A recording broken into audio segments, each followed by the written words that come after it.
Yep. Okay. Ready? All right. Hey guys, welcome to Fearless Cooking and thanks for joining me.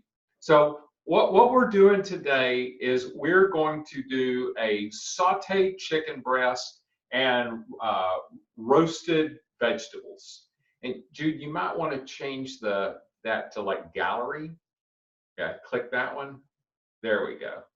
Now, okay, so it should, let's do active speaker. Sorry guys, we're doing a new format. So let me come over here and we'll figure this out. I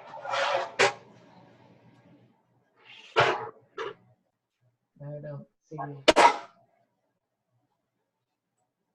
Okay, well. All right. I'll have to figure it out for another time, maybe. Yeah. Okay. All right. Hopefully it's recording the right stuff. Okay. Oh, because it may record her picture? Well, it may just record that blank that says Megan's iPhone. So. Okay. All right. I have a feeling that might be happening. Yeah. Okay. So anyway, this is it's kind of what happens with progress. So all right. So what we're going to do is we're going to cut the vegetables up and get that ready and get that in the oven, and then we're going to be doing the chicken. Start that oven right away? Yeah. So put the oven to 430.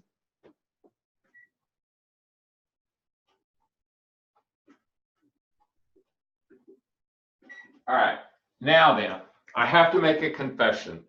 For years, I hated chicken breast, okay? Because to me, it was always dry. And I think that's because I kind of bought into that whole thing of you got to cook it to 165. Well, hell, here's the thing. If you cook it to 165 and you're pulling it off the heat at 165, it's going to probably heat up to maybe 175, 180. And you got to think about protein kind of like it's like a sponge with water in it, right? And the water is the juice in the meat you're cooking. And at a certain temperature, like when you start getting about 155, you start squeezing the sponge, which is the protein, and you squeeze all the juice out of it. Okay. So what we want to do is, it's like chicken. If it stays at 153 for more than 3 minutes, it's just as pasteurized as if it was cooked to 165. So unless you have somebody that's like severely immunocompromised, I've gotten to where, like at least with me and the way we cook here, I cook things a whole lot less done than I used to. And as a result, things taste a whole lot better. So anyway, what we're going to do, we're going to get started. I'm going to I'll just put this over here where it's kind of accessible. I'm going to start with the broccoli. And what I'm going to do, I'm going to clear some. I'm going to tell everybody what ingredients they should have ready. Yeah, so I'm using broccoli. I've got cremini mushrooms. I've got a red bell pepper, and I've got a red onion. And then I've got a shallot, which I'm going to use in the sauce. I've got a lemon that I'm going to use in the sauce. I've got tarragon that I'm going to use. I've got white wine that's going to go in the sauce. I'll use extra virgin olive oil to put on the vegetables before I roast them. I'm also going to put a little bit of balsamic vinegar, and I'm going to use avocado oil to cook the chicken in the skillet. And I'm using a cast iron skillet. If you don't have a cast iron skillet, just use a regular size, just use a regular skillet. I think that's got all the ingredients. Oh, and my chicken breasts are over here just kind of hanging out of the way. All right. So the first thing, so I bought broccoli crowns instead of whole broccoli, just because, I'm not going to use the stem off of it anyway. So I'm just going to take this crown and I'm just going to cut about, I don't know, a half an inch, maybe an inch off the bottom of it. And what I want to do is I'm going to cut through the broccoli and kind of try and give myself enough room, or like I want to get it to where the broccoli will get kind of crispy. So I'm going to just like cut right through the middle of it first, right through the base. All right. So if you want it crispy, you're gonna make them smaller pieces? Is that Yeah, because this stuff is going to cook in about 20 minutes. Okay. And now I'm gonna take that half that I've got and I'm gonna quarter it. And then I'm gonna cut this next piece. I'm gonna cut it kind of along the floret. So there's one floret there, and I'll separate. What I'm trying to avoid is, even like with this one, I'm gonna cut this one in half. Just to kind of give myself some more surface area. Oh, I imagine you want them similar in size, so they will Yep. cook. You're right, so that they're going to have, kind of similar cooking times. And then I've got a bowl over here that I'm going to toss all this stuff into. We're going to, so I'm just getting this to kind of make more room on the So putting the broccoli cutting in board. the bowl. Yeah, Okay. I put kind of the amount that I cut so far. Now I'm gonna cut these in half too. All right, now I'm down to this last one. And I think that I'm gonna do just a single crown instead of cooking both of them. Just because we're gonna have lots of vegetables already. All right, now I'll just kind of wipe off my board here, give myself kind of a clean area to use.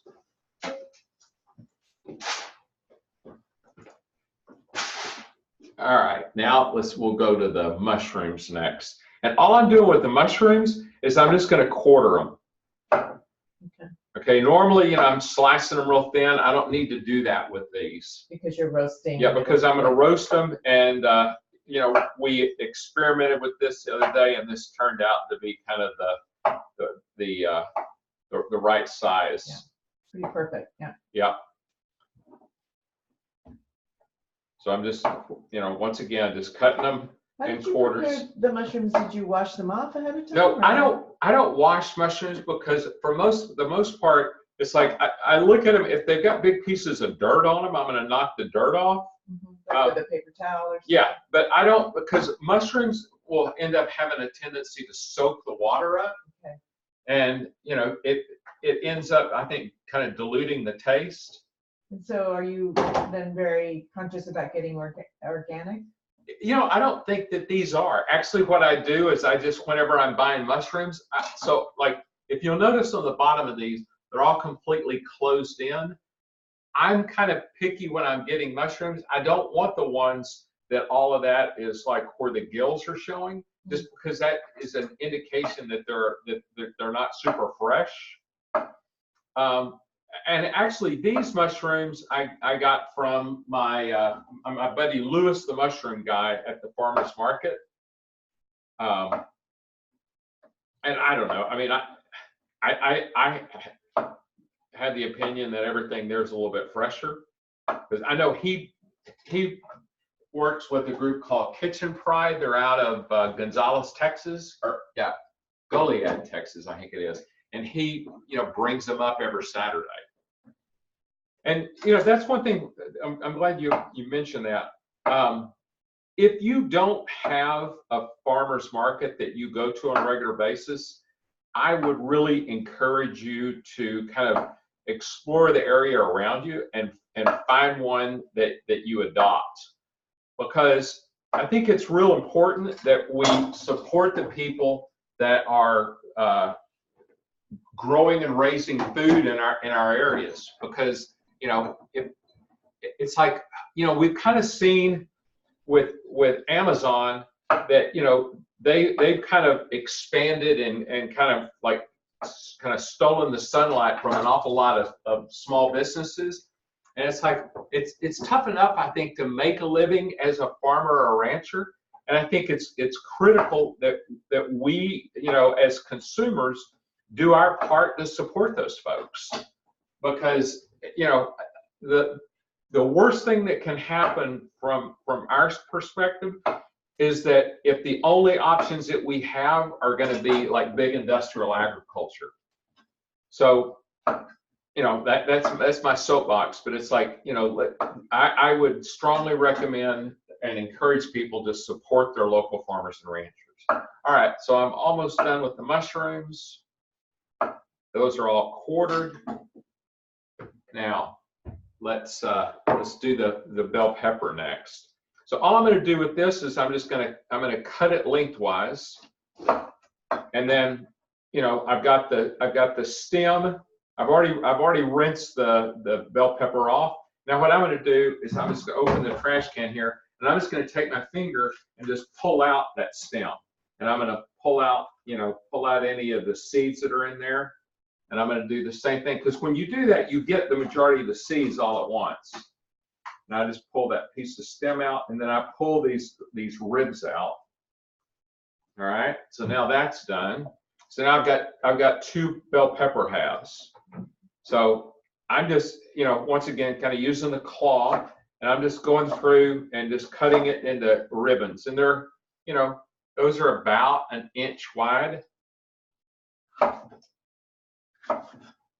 And I'm going to cut them all lengthwise, and then I'm going to cut across and cut them into a little bit smaller pieces. Actually, I'll probably just take that and cut it in half.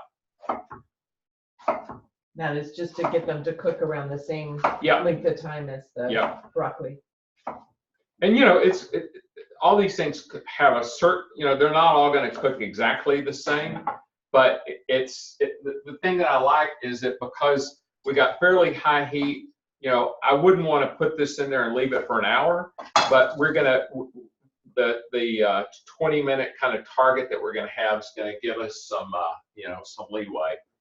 All right, now then I'm going to take the red onion. Whether or not you use red onion or yellow onion, it doesn't matter. It doesn't really matter. I like the flavor of the red, so I'm just cutting the end off, and I'm going to go ahead, since it kind of started peeling for me easy, I'll go ahead and peel the outside off. And it's like I don't like try to just peel the paper off just because or the outer skin, because it's like it ends up being kind of more hassle than it's worth. All right, so now then what I'm going to do, you see this big like core here in the bottom, that's fairly tough. So I'm going to cut the onion in half lengthwise, and then I'm going to just take the knife, hold the onion, and just kind of make a V here in the bottom of it, just to get that core out. That piece is out. And then same thing with this one. And you know, obviously you got to be careful. You got your hand and the knife, so you know this is one where you just kind of have to watch what you're doing. Pay close attention. Yeah. I do think the nice thing about the purple or red onion is just the vegetables with such a pretty color. Yeah, yeah, it's a great looking plate. The green and the it's just very appealing.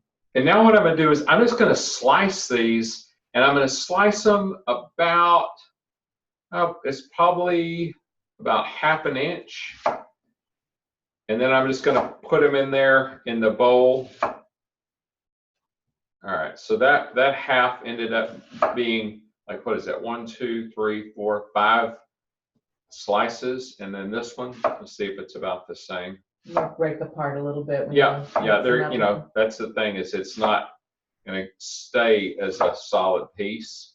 All right, so now that I'm just putting this in the bowl, I'm going to move the knife out of the way. That's a good idea. Yeah. And I will take some extra virgin olive oil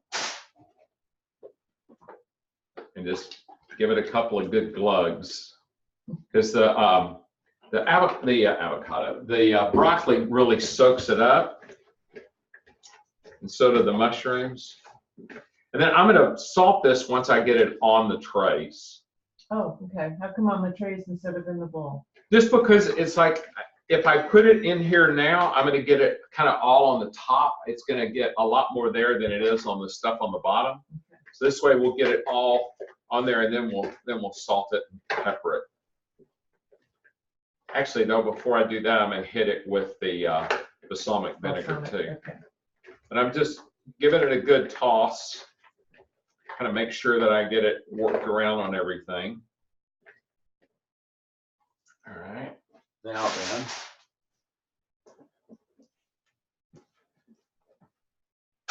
We're going to kind of use the same glove precision on the balsamic.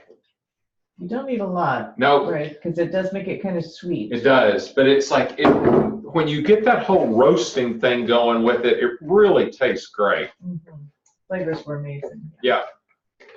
And you know, the thing that I like about this is, you know, this kind of goes to my philosophy of cooking, and that is, hey, if you're going to take the time to do it, make something that you enjoy eating and make enough of it where that it makes multiple meals. All right, so now then, let me wipe my hands off again.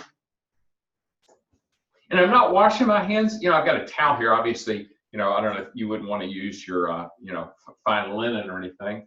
But, you know, if I'm handling, you know, raw poultry, obviously I'm going to wash my hands between each one. All right, now I'm going to put the, let's see, we'll put a kind of half of this on this tray. Because I don't want to crowd it on the tray, because then what happens is instead of roasting it, you're basically steaming it. It's colorful. Yeah, yeah. It's a gorgeous it's a gorgeous tray. All right, we'll move this out of the way.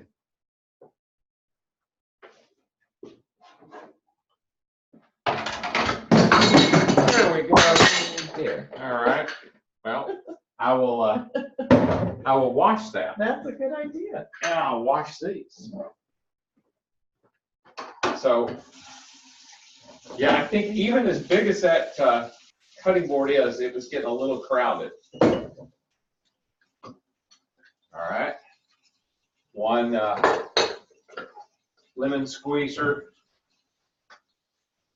washed, and now the tongs are washed. Excellent. All right. Stuff happens. It does. No, it's like, Gotta go with the flow. yeah, I mean, you know, that's the whole thing with cooking too. Is it's like I love this. I was reading, I don't remember which book it was. It was a guy talking about flavors and developing them. And he said, you know, as long as you don't burn the toast, you're okay. And you can always kind of adjust stuff, because it's like once you've really scalded it, burned it, you know, it's hard to kind of recover from that one. Well, you know, if you don't drop the tray on the floor, you're pretty good. All right, now then, I've got the stuff all on the trays. Now what I'm going to do is this, I'm going to salt it kind of from up high, so it kind of distributes over all of it. I don't want to overdo it. And then let me grab some pepper. And I use a real coarse ground pepper, but whatever texture of pepper you like, I would recommend that you use that one. Same with this. Here we go. Just sprinkling it from, you know, it's about 18 inches up. That's a little. I don't need to overdo that. So dump that. Hit it with a little pepper.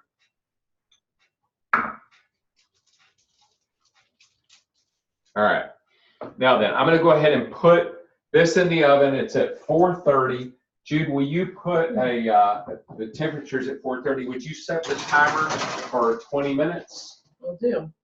All right. And we'll check on this in 20 minutes. All right. Now then, we're going to get going with our chicken.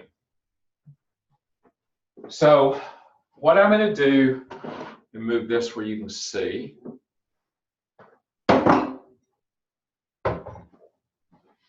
Move the broccoli out of the way.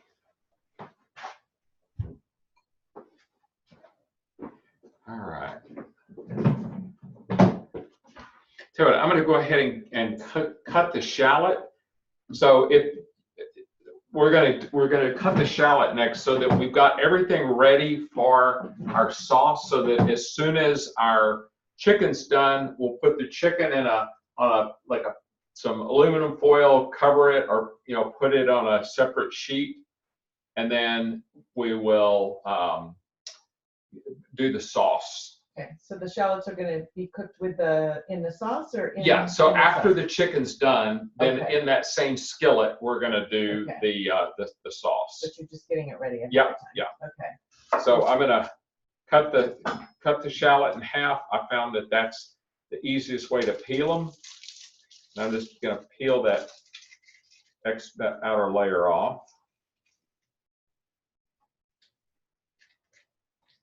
Actually, what I'm going to do is use the knife to help. There we go. There we go. All right, so got that half peeled. Let's do the other half.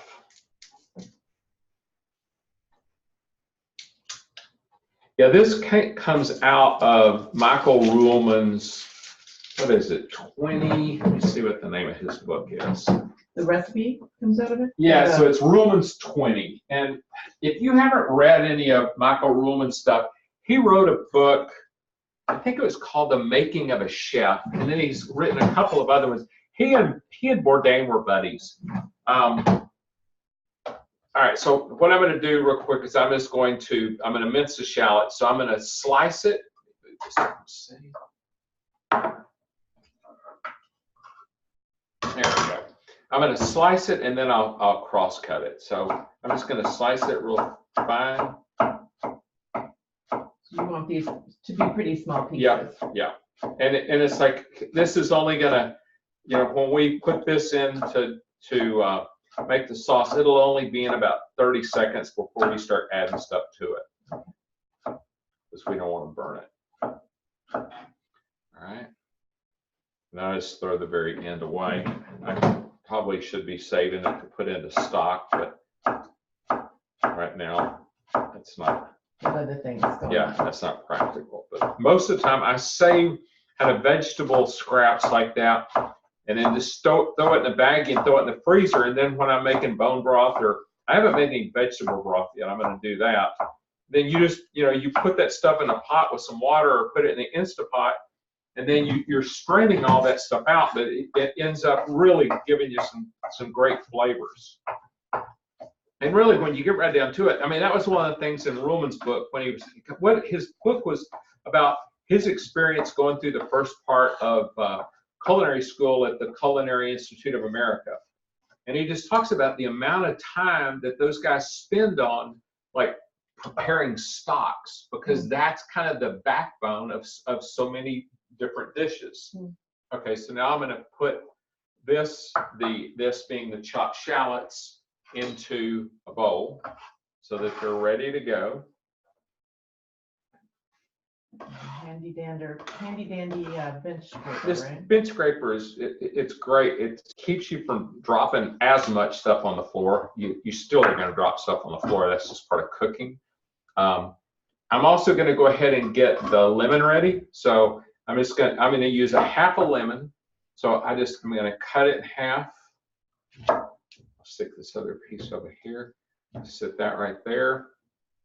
All right, and I have already peeled some of the leaves off of the tarragon. I'm going to go ahead and get this a quick rough chop. And the thing with tarragon, you don't see it a lot. It's got like a kind of an anise smell to it, but it's like a lot of kind of classic French sauces have tarragon in them. So I'm going to do that. I'm going to use tarragon in this. All right, now then. Now, how much tarragon was that probably? That's about 2 tablespoons. Okay, so now then I'll light the little stove here.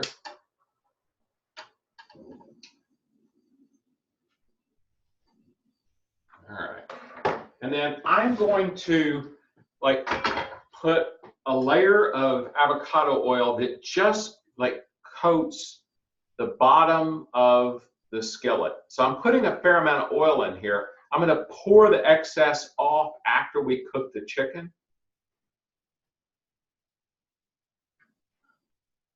Yeah. So it's not, we're not putting enough in there that we're like going to fry it. But I want the I want there to be that even layer. And I'm going to grab a skillet top. just in case. Because what we're gonna do in the beginning, we're gonna get this hot before we put the chicken in, because we don't want the chicken to stick. Oh, and the other thing I'm gonna do just real quick is hit it with some salt. I should have salted it earlier. This is the chicken? Yeah, this is. Oh, should have yeah, salted it, okay. Yeah, but since I didn't, hopefully it'll forgive me.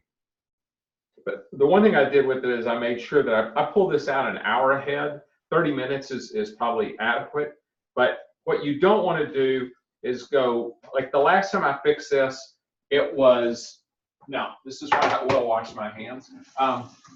The last time I fixed it, it had just finished thawing. So it really wasn't even close to kind of, coming up the temp.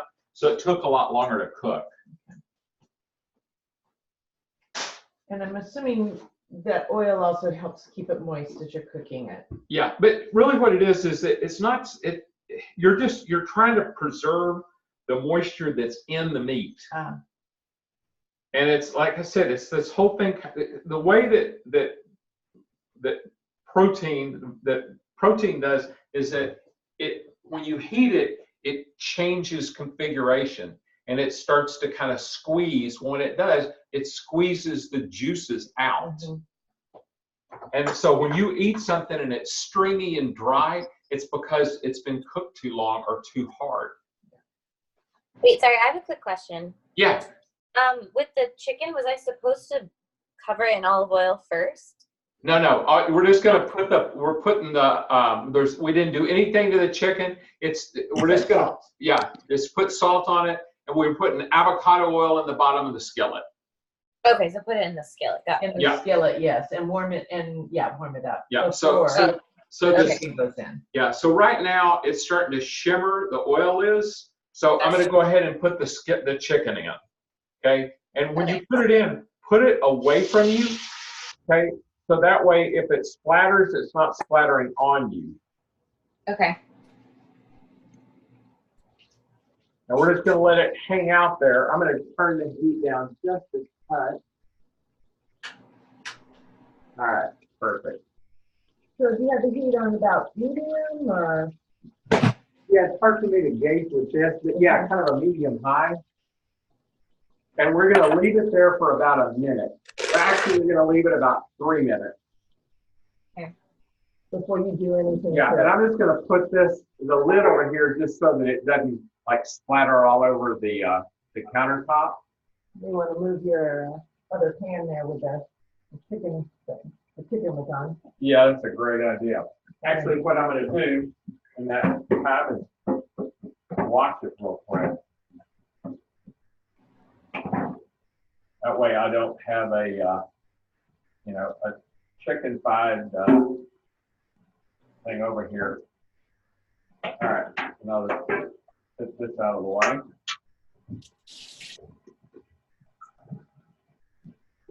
Perfect.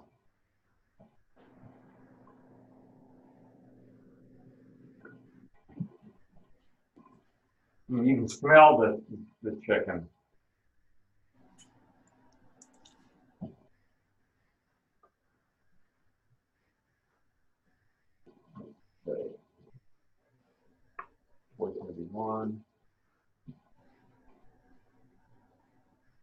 In about a minute. Yeah, I figure I'll leave it in about another 2 minutes and then we'll turn it over. Why are you waiting like that? Because what you're wanting is you're wanting to develop color with it. So you're wanting to kind of get that good sear. And then because it's like we're not, I think a lot of times I used to always move stuff around too quick. Right? What I'd like to do is do about 2 to 3 minutes on each side and we should be pretty close to done. Wow. Yeah. I mean, the thing you think about it, it's like when you're trying to do two things whenever you're cooking anything, obviously you want to cook it enough to where that you're getting any bacteria that's out of it, okay, that you're killing it. But the main thing is you're cooking it to where it tastes good to eat. I mean, it's like I was talking before about the stuff that's been overcooked, right? So what you want is you're trying to hit that sweet spot, right?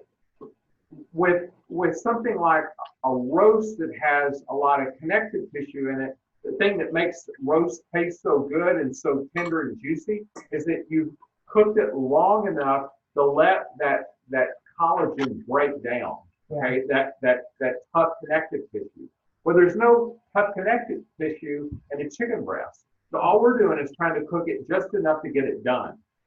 Okay, so we're going to cook it fairly fast. If we're cooking, and same thing like when you're cooking a steak, you want to cook the steak. You know, you want to get it done, but you want to get it quick. You don't want to overdo it. But this is kind of the same principle. Now, and what we're doing with the vegetables is we're cooking those at a high enough temperature to to create this thing called a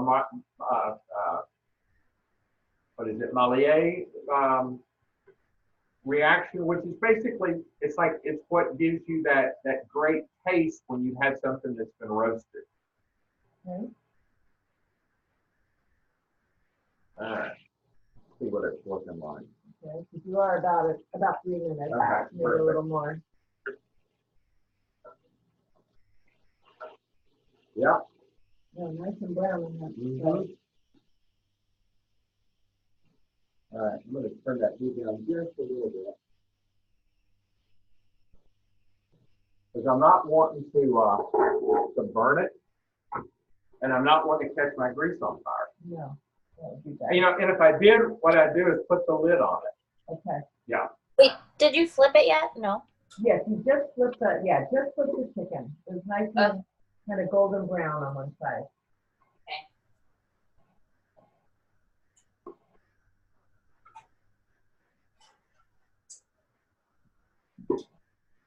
No, very yummy. Yeah. So another 3 minutes? Yeah. Okay, for the other thing. How will you know if it's done? I'm going to use my instant read thermometer, and what I'm going to be looking for is about 145, 150. Yeah, I'm gonna have to guesstimate for mine because just even flipping it, it still looked very raw. So Yeah. I'm gonna need some more time than you, I think. Yeah, raw chicken is not we don't something want that's desirable. No. But and not only from the safety standpoint, it just is not a pleasant eating experience. You know? Yeah, getting poisoning is not on my list of to-dos this week. No, no. Yeah. Chicken sushi is not on my menu.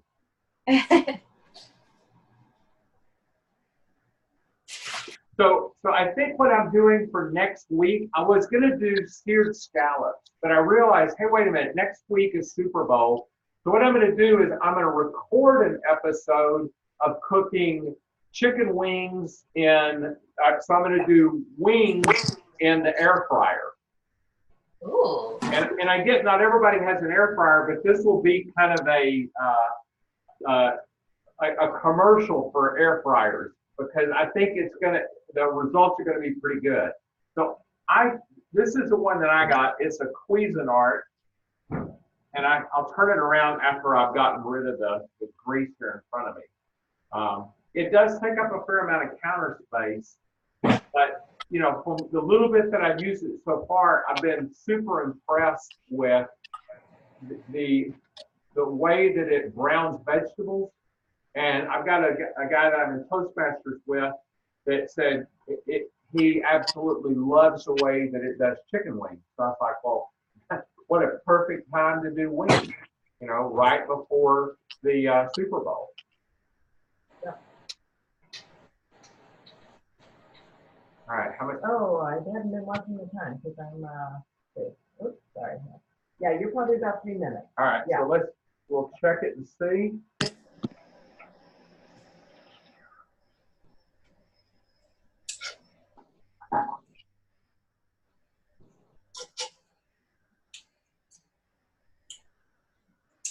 It's about 1:30, so it's got a little bit to A go. little bit more.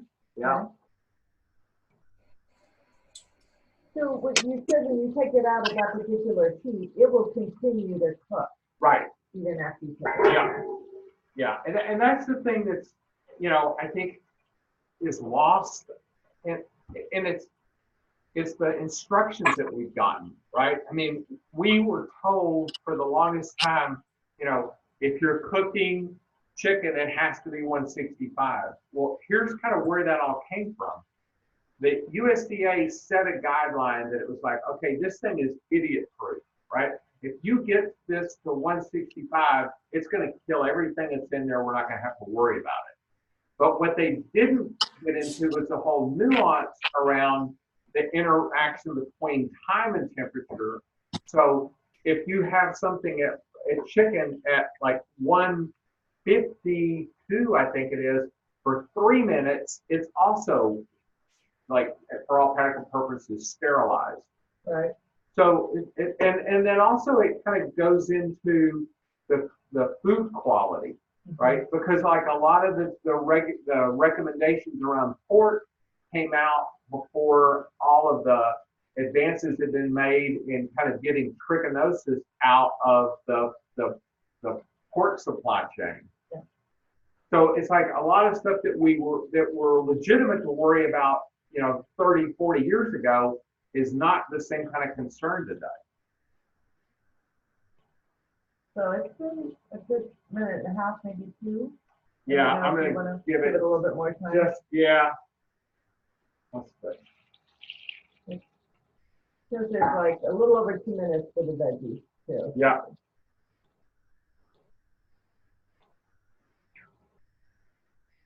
$143. And you're checking it at the thickest part of the meat, probably? Yeah. Yeah, because at the end, if I check the ends, yeah, they're already gonna, like this end down here. Yeah, it's 184, 194. Yeah, okay. This end down here is 145. Yeah, this end down here is 160. Let's see what it is in the middle. 149, 150. All right, so I'm about ready to pull some of this off. Yeah, see this thick end down here is 125. Okay. 132. So yeah, so I'm gonna pull, I'll leave this, I'll let this one hang out for just a little bit longer. I'm gonna turn it over. Yeah. I'm gonna go ahead and turn them all over one more time here. Ow. All right. So the one that's 150 and I can take off yet? I'm gonna just let it go for just another okay. couple of seconds, and then I'll start. Yeah, I'll give it about 15 seconds. I'm gonna pull the tray over here. I've washed this one already, so we're good with it.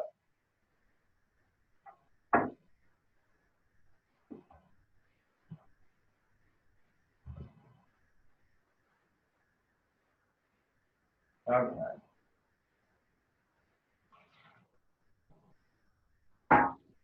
Let's see.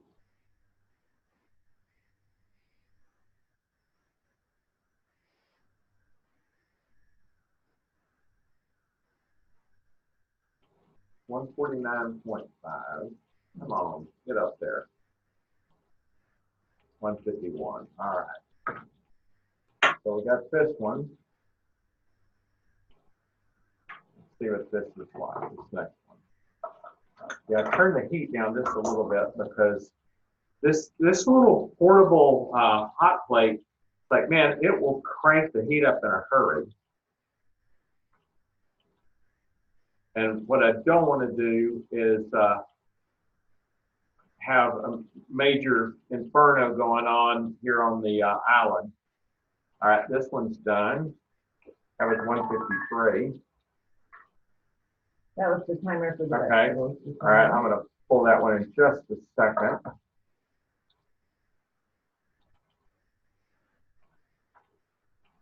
$146. Yeah, 153. All right, so we're good there. All right, so now what I'm going to do is I'm going to turn this heat off for a second. And then I will I've got some aluminum foil over here. I'm just going to wrap this up real quick just so it doesn't start cooling off on me. And that right there is gonna have it cooking a little bit more, right? Yep, it's going to keep on cooking for a little bit. All right, now then let's pull the, Vegetables out? yeah, let's see what they look like. Those are good. I think what I'm going to do, yeah, I'm going to turn the oven off and just let these coast for a little while. Okay. So I'm turning the oven off. All right, now then I'm going to use a bowl that I've got out over here to pour the excess oil in. So the excess oil from the From the skillet, Okay, so yeah. you don't want that. Yeah, and I just, sometimes this skillet on this, the handle on this thing gets super hot. That's the reason I'm using a hot pad on it. All right, so I'm just moving that out of the way. I didn't, the thing with oil that's that hot, you got to be careful kind of what you put it in. Because I would pour it into this glass bowl. One time I did that, and I started to pick the glass bowl up, and it was like just the top half of the glass bowl came loose because right where the oil had, the line on the oil, it just completely fractured the glass all the way around it. So I don't want to repeat that. Yeah, it's still super hot. So I'm going to move this out of the way, this being the skillet, so that I can relight my. Now what are we getting ready to do now? So what we're getting ready to people do can get now ready is, for that. yeah, we're getting ready to brown the shallots, or just, we're going to put the shallots in for like 30 seconds. Here, let me see. I'm going to tell you what we're going to do. All right, I have a quick question. Since my chicken is still very far from being done, is there any problem with me doing this in a separate skillet, the sauce? Well, except you won't get all of the brown bits, but yeah, you can do it in a separate sauce. I mean, it's in a separate skillet. The benefit of doing it in this is that we've got, all of the brown stuff that came off of the chicken is going to add a depth of flavor to the sauce. Okay. Is there a trick to getting it to brown? Because mine isn't browning at all. It just turned from pink to like kind of white. It's not really.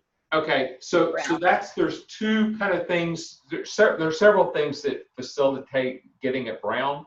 One is make sure that you dry the skin on, or the chicken real well before you put it in the oil. We forgot to tell people that. Okay. Okay, and then the other thing is that you want the oil, hot, or that you see it shimmering before you put the chicken in. Okay. Okay. The other thing is like the difference between pulling the chicken, like 45 minutes, I think is like kind of the sweet spot for the amount of time it is out of the fridge. But with 30, you should still be able to do it. Part of it, the two biggest things are making sure that the skin's dry, and then making sure that the oil is hot. Okay. Okay. So right now, if those two things didn't happen, what should she be doing now to keep this dish going? So basically, you're still gonna have like cooked chicken breast. It's just not gonna have that crunch. And what happens is when you get that, it's like making new flavors. Okay. Okay. All right. So what I'll do is I'll wait just a second and kind of give you a second because I'm gonna figure out kind of what we're doing with the next step. Okay. Okay. So here's what we're going to add. We're going to add the salt. Okay, we're going to add the white wine and the lemon juice. All right. I was trying to figure out what was the next. All right. So I'm going to do a half a cup of white wine. Okay. And then I'm going to do the juice of the half lemon. So I'm just putting these off to the side. I just want to have all this stuff ready to go. Oh, that's smart. Yeah. So it's because it's not lit yet. You don't have No. And then I'm going to,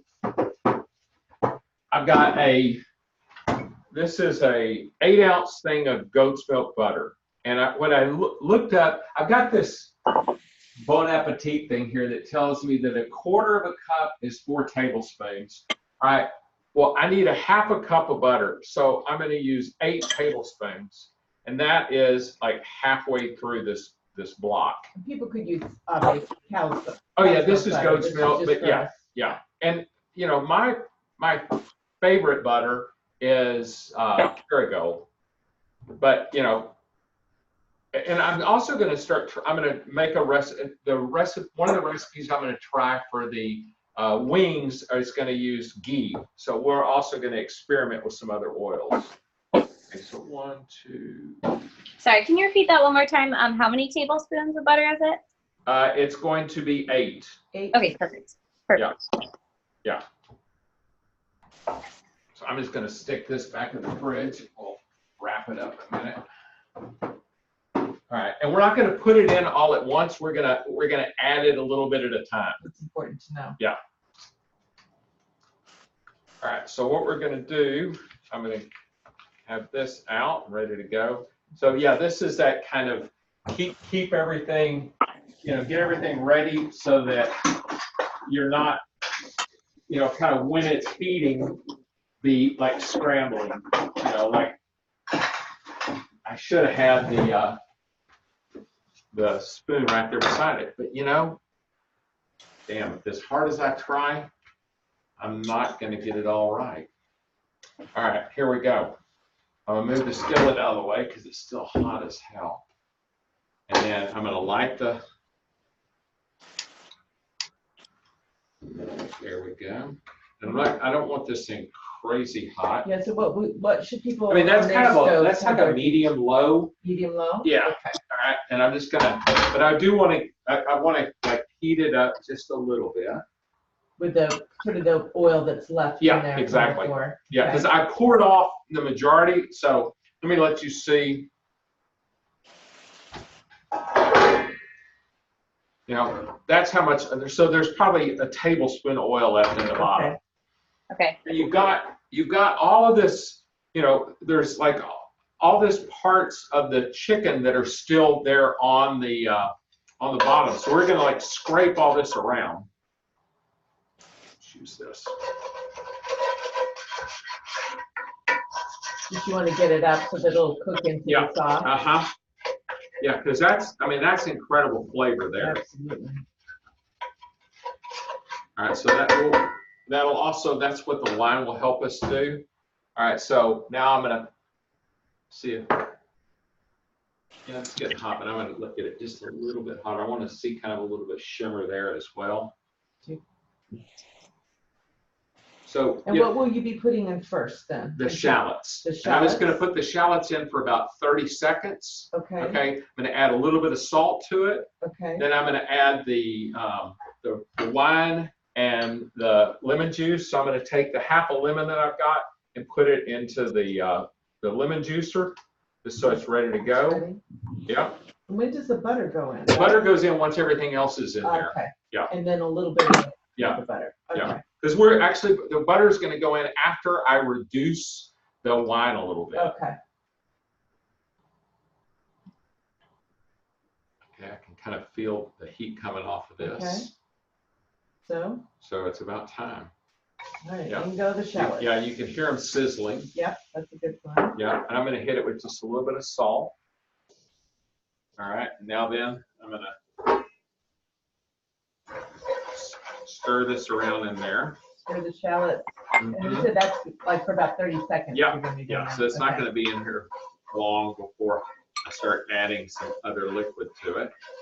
Are you looking for the shallots to start looking differently? or No, what? really more smell, Okay. right? I want to start smelling shallots.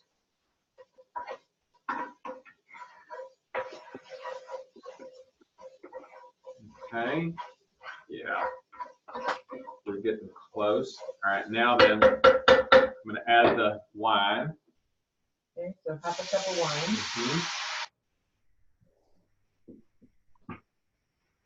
And I'm going to add the lemon. And what that is a half of a lemon. What I've figured out over time is that's about 2 tablespoons.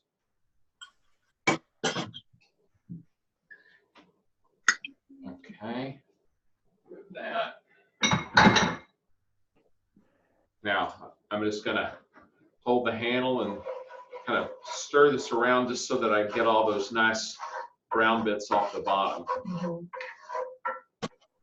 What are you looking for now? What are you paying attention to? Now I'm just wanting to let I'm gonna like reduce the wine. So I'm gonna cook. Basically, what I'm doing is I'm cooking the alcohol out of the wine. Okay, and I'm reducing the volume, so I'm going to concentrate the flavor. And you can see, I don't know if you can see or not, but it's starting to boil. It's it's a simmer. Boy, oh, okay, Yeah. simmer a little. Yeah. And so you just want to have less and less liquid in there. Yeah. Okay. Yeah, and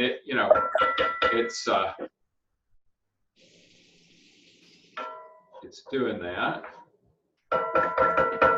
It's probably gonna take another couple of minutes. Okay.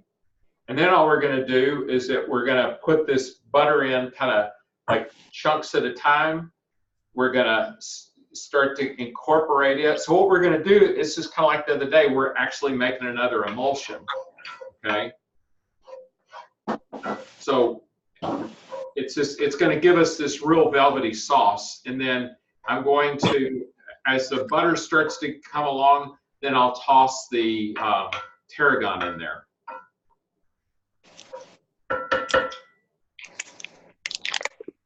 If I'm not using tarragon, is there any other spice that I should add to it? I think you're gonna like it just like it is. Okay. Yeah. This is one where it's like, it's really kind of a fresh herb sort of thing that's just, and the tarragon is kind of this classic French like herb that's been used in this. This is like a beurre blanc sauce. Would dried tarragon suffice? Wouldn't be the same? Yeah, I don't think it would be. And you could, here's the thing, you could play with it. Yeah. Right? Yeah. You could use basil in it. You could use, rosemary is like a harder, it's a tougher herb. You could use thyme. Thyme would work well, and if you had fresh thyme. But you really want to do fresh. Yeah, I would herbs. use fresh. I would use fresh in this. Okay. So what's it looking like now? So now we're getting closer. So I'll show you. See. Less and less liquid. Yeah, less and less liquid. So now I'm going to go ahead and start adding my butter. And I'm just going to, probably use about a fourth of that. I'm going to put that in, and I'm going to just kind of stir this in.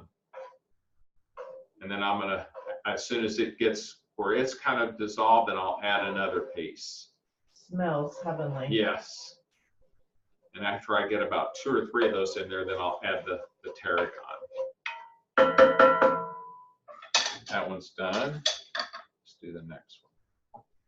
So why do you add just a little bit at a time? What does... I should be able to tell you kind of what the rationale is behind it. It's like that every time I've seen any of them do sauces, that was always the, I think what it is that you want to get it incorporated. Yeah. And in essence, this is kind of where, what they call, this is like I think they call it like malt or mounting the sauce. One of the things that's evident is I have no command of French, and almost all of the terms in a lot of cooking is French because they were the ones that kind of figured it out first.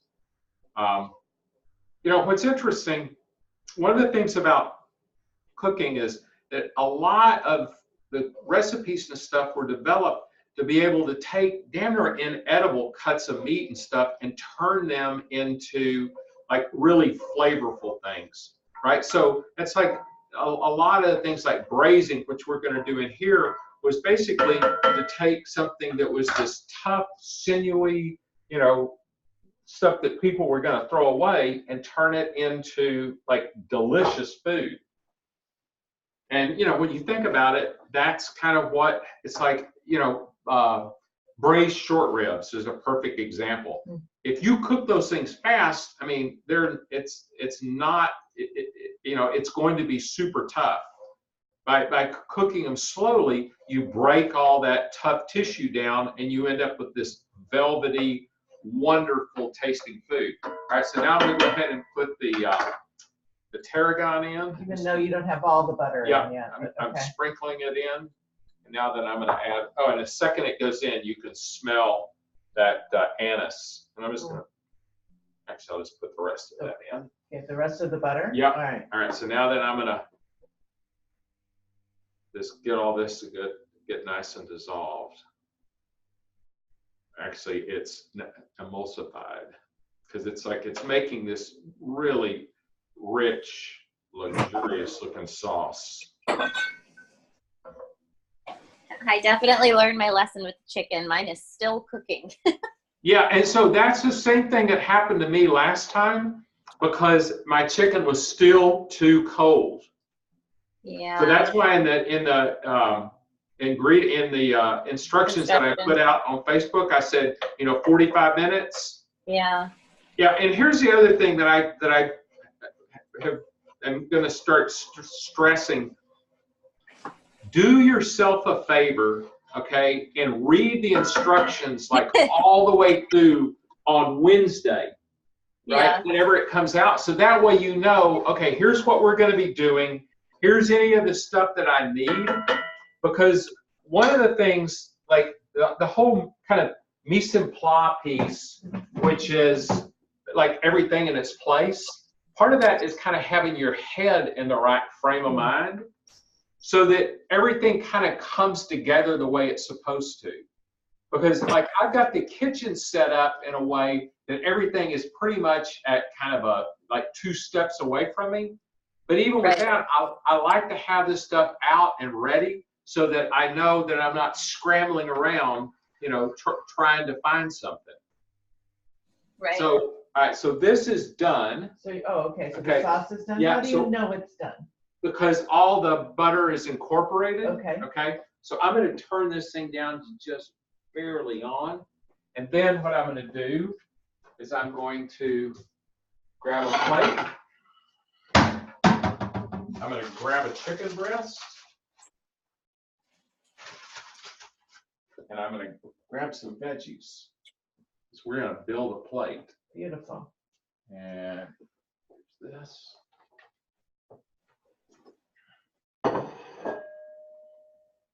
So what you're going to be doing is just putting the sauce over the chicken when Yep. you plate it? Okay. Let's get all these in. So we'll get some broccoli. I mean, this stuff is just. It smells so yummy. And it's, I'm hungry. it is definitely a very visually appealing plate. We need another, let's get a little more broccoli in there. Okay. And then a spoon. Oh, yeah. And this you can also just, you can refrigerate what you don't need, and it warms up really nicely for a nice second meal. So, Wow, so there's what we ended up with. And, the thing that I like about this is that it keeps the chicken moist. Now, like I said, next week I'm going to do a wings that I'm going to do in the air fryer. Oh, and I told you I'd let you see what the front of the air fryer looks like. I'm just move that out of the way a little bit. I saw all of the round ones, and that wasn't what I wanted. So I don't know if you can see. Yeah, you can see the front of it. So, the thing, you've got a basket that comes out, so that accommodates a fair amount of chicken, or whatever it is, if you're going to do broccoli or whatever. What's nice about it is that in about 10 or 15 minutes, you've got a vegetable that's done. I think it takes about 30 minutes for the wings. And, it's not like you make a big mess in the oven. Yeah. So if you don't have an air fryer yet, let's put it this way, I've been real pleased with this purchase. I was also kind of hesitant to get an Instapot. Once I got it, it's like, man, it's kind of a game changer. So anyway, I will have that. Probably that video will be out by Wednesday. And we'll look forward to cooking with you guys week after next. And enjoy the Super Bowl next week. I hope whatever team you're rooting for wins. And it's a pleasure cooking with you today. Thanks a lot. Bye-bye. Bye. Bye-bye. Bye.